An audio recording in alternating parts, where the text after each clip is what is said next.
The notorious sex lane duo, a big, beefy lineup, and a team somehow worse at offense than the Miami Heat. All that and more as we look at the Cavs. Let's go to Cleveland.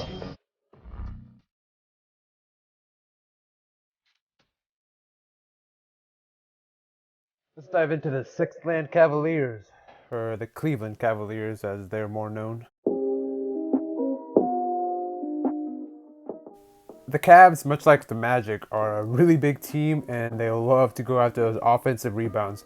They're third in the league in offensive rebounds per game. So if Miami isn't careful, Jared Allen and his illustrious afro might be causing havoc in the paint. And I hope Jared doesn't, because I'm a Longhorn fan and that would absolutely crush me. Hook 'em, by the way. Normally, future Heat lifer Larry Nance Jr. would be starting alongside Jared Allen, but Kevin Love is back from his hibernation and somehow playing again. So when you combine that alongside their pretty huge guards, especially since Colin Sexton decided to be jacked, it's going to take a team effort to keep them off the boards. Usually I would be worried about Colin Sexton and Darius Garland, but Miami's defense has been just on a tear recently that I think they're going to lock them up pretty well, but you never know. A fun little stat, however, is that Colin Sexton is second in the league only behind Damian Lillard in effective field goal percentage in clutch situations. Hopefully Miami can stay out of the clutch situations and can get out of Sexland alive. Sexland, by the way, is a great nickname for the duo, and I love it because it reminds me of Job's land development ideas from Arrested Development. Check your lease, man, because you're living in city.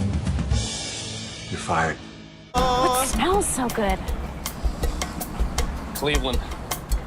While, yes, they may not be Detroit, they also may not be Detroit on offense, as they are dead last in the league in terms of offensive rating.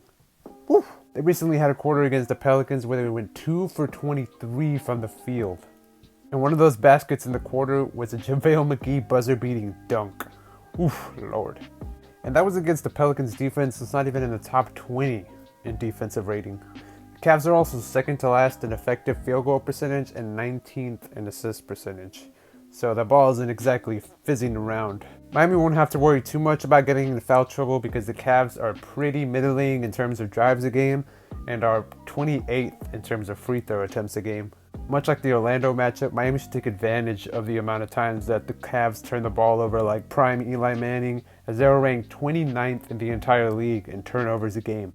And the more possessions that Miami can get this way, the better, since their offense continues to struggle.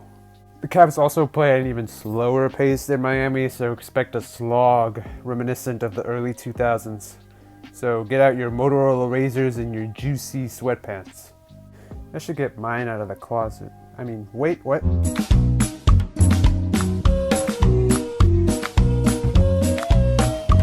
This may shock you, but I think D. Wade might be an RSHK today. No, not that D. Wade. Yes, that D. Wade.